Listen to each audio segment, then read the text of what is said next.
Start पूरे हिमालयी क्षेत्र पूर्वोत्तर से लेकर जम्मू कश्मीर और लद्दाख, हिमाचल और उत्तराखंड तक की भौगोलिक आवश्यकताएं मैदानी भागों से भिन्न है। इस बात को ध्यान में रखते हुए इन क्षेत्रों के लिए जो भी योजनाएं और नीतियां बननी चाहिए वे अभी तक नहीं बनी है।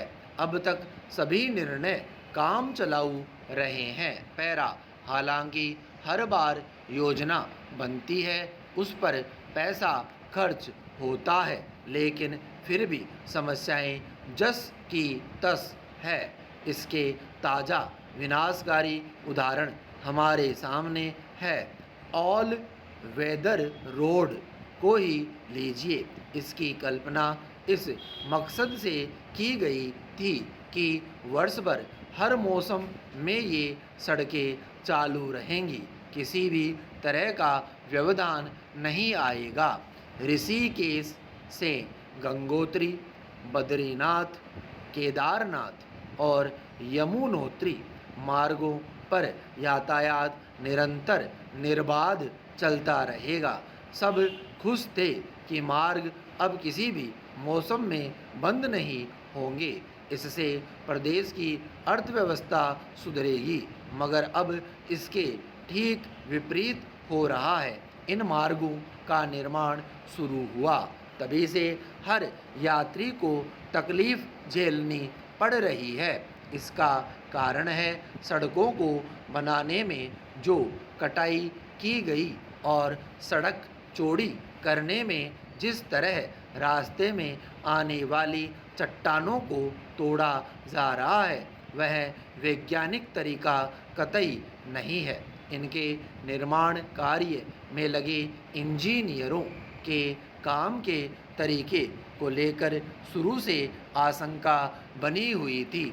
उस आशंका का कारण था कि पहाड़ को काटने पर जो पुश्ते वे दे रहे थे उनका एक वर्ष तक भी रुकना कठिन था, क्योंकि पत्थरों की तरतीब से चिनाई नहीं की गई।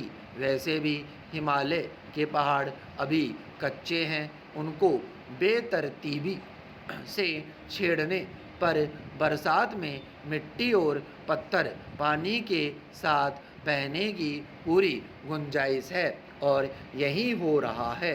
पहाड़ों को सीधा काटा जा रहा है, उनकी कटान में ऐसा कोई आधार नहीं रखा गया जो मिट्टी को बहने से रोक सके। वैसे भी पहाड़ कच्चे हैं, उनको काटने के लिए सड़क के ऊपरी और निचले क्षेत्रों में सघन वृक्षारोपण की जरूरत थी, क्योंकि बरसाती पानी के बहाव को रोकने के लिए पेड़ों का होना ज़रूरी है। पेड़ों की जड़ें मिट्टी को पकड़ती और पानी के वेग को नियंत्रित करती है। ऐसा कोई कार्य यात्रा मार्गों में नहीं किया गया है। ऑल वेदर रोड के निर्माण से पहले भी सड़क बनी हुई थी। उसमें सड़क के ऊपरी हिस्सों में छोटी छोटी वनस्पतियाँ उगी हुई थी जो भारी बारिश में मिट्टी के कटाव को रोकने में समर्थ थी। लेकिन ऑल वेदर सड़कों के लिए की गई कटाई में किसी तरह की वैज्ञानिक पद्धति का उपयोग नहीं किया गया। उसके लिए भू वैज्ञानिकों की सलाह नहीं ली गई। मिट्टी की प्रकृति और चट्टानों की मजबूती को नहीं जांचा परखा गया। पैरा संपूर्ण हिमालयी क्षेत्र संवेदनशील है।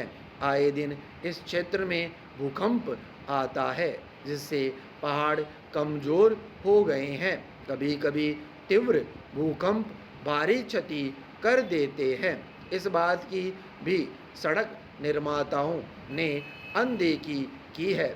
चट्टानों को तोड़ने में बारूदी विस्फोट किया जा रहा है जो पहाड़ों और मिट्टी के प्राकृतिक ढंग से ठहराव को और संवेदनशील बना रहे हैं, फलस्वरूप त्रासदी को न्योता दे रहे हैं। पैरा विकास का कोई विरोध नहीं, पर उसकी कीमत पर वन और पहाड़ों की मिट्टी बहकर समुद्र में चली जाए तो फिर क्या फ़ायदा। वनों की अंधाधुंध कटाई ने वैसे ही पहाड़ों के सौंदर्य और उसकी स्थिरता को खतरे में डाला हुआ है। हिमालय से निकलने वाली अधिकांश नदियाँ आज हर मौसम में त्रासदी का कारण बनी हुई है। पैरा पहाड़ी क्षेत्रों में हो रहे निर्माण कार्यों को लेकर कुछ सवाल खड़े होते हैं, जिनका उत्तर तलाशना ज़रूरी है। क्या सड़कों को चौड़ा करने के लिए बारूदी विस्फोट तय मानकों पर किया जा रहा है? क्या चट्टानों की कटाई किसी भूगर्भ शास्त्री के नियमों के अनुसार की जा रही है? बरसात के समय कटाई को लेकर कोई नियम है तो उसका पालन हो रहा है या नहीं? पैरा पिछले 6 महीने के भीतर बादल फटने के दर्जनों उदाहरण है, जिससे कई गांव उत्तराखंड के नक्शे से विलीन हो गए हैं। यही नहीं, ग्लेशियर भी टूटकर नदियों के मुहानों पर आए और उनके बहाव को रोककर कृत्रिम झील बनाई गई।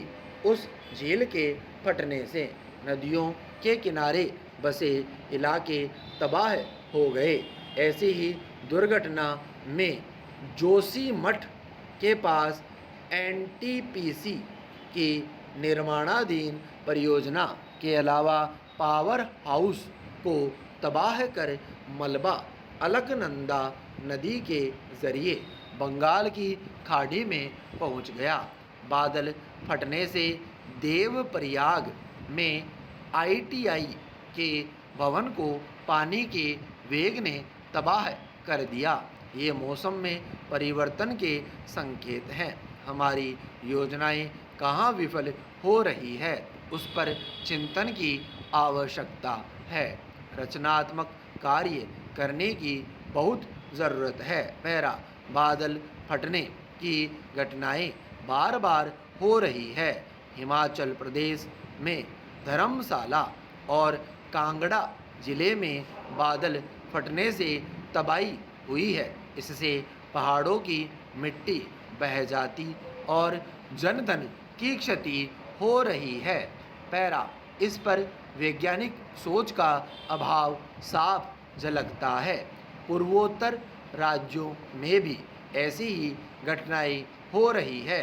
मिट्टी और पानी तो बहकर समुद्र की ओर जा रहे हैं, पर एक समय ऐसा आएगा जब इन पहाड़ों पर रहना मुश्किल हो जाएगा, जब स्वच्छ हवा भी नहीं बचेगी। ऑक्सीजन के उत्पादक वनों की कटाई से सब कुछ तहस नहस हो जाएगा। हिमालय के संचित ग्लेशियर भी जवाब दे जाएंगे। ऐसी प्रक्रिया तेजी से चल रही है। ऋषि गंगा पर टूटा ग्लेशियर यही संकेत दे रहा है। रेणी गांव में आई प्राकृतिक आपदा प्राकृतिक नहीं है, यह मानव द्वारा निमंत्रित विपदा है। उत्तरकाशी का मांडो गांव ही नहीं, उत्तराखंड के सारे गांव ऐसी विपदाओं के शिकार हो रहे हैं। कहने का आशय यह है कि विकास को सही दिशा देने की ज़रूरत है। सिर्फ ठेकेदारी प्रथा से काम नहीं चलेगा। हर निर्माण कार्य को वैज्ञानिक रीति से करने की ज़रूरत है। पैरा यह विषय सिर्फ उत्तराखंड का नहीं, इससे जुड़ी संपूर्ण पृथ्वी का है, जिसे समुद्र द्वारा लीलने वाली भूमि को बचाना होगा। शुरुआत उत्तराखंड से होगी, तभी हमारी संस्कृति बच पाएगी। अभी तक हमने केदारनाथ में आई आपदा से कुछ सबक नहीं लिया। अब भी प्राकृतिक विपदा के समय आस्थावान होकर केदार बाबा से कुशलता की मनोती मनाते हैं, पर केदार बाबा कब तक हमारे बेढंगे विकास से हमें बचा पाएंगे। गोमुख ग्लेशियर तेजी से पिघल रहा है। भागीरथी का उद्गम बहुत पीछे चला गया है। पैरा, यह तो उस हिमालय पर्वत की बात हो रही है जिसकी इस भूमि पर समुद्र तल से ऊंचाई सबसे अधिक है। एवरेस्ट भी हिमालय पर्वत के साथ ही है। दूसरी तरफ उस स्थिति को भी देखें जहां समुद्र की सतह धीरे धीरे नहीं तेजी से भूमि को लीलने के लिए तैयार हो चुकी है। अंटार्कटिका के ग्लेशियर भी पिघल रहे हैं। बहुत सारा ग्लेशियर पिघलना शुरू हो चुका है। अनुमान है कि आने वाले वर्ष में समुद्र के करीब बसे शहर सागर में विलीन हो सकते हैं। पृथ्वी पर इस तरह की उथल पुथल में हमारा ही हाथ है। उथल पुथल करने वाले मनुष्य के हाथों को सीमित ढंग से वैज्ञानिक रास्ते पर चलने के लिए बाध्य करना होगा। यह मानव ही नहीं, पृथ्वी पर रहने वाले हर प्राणी को संरक्षित करने का एकमात्र उपाय है। विराम स्टॉप।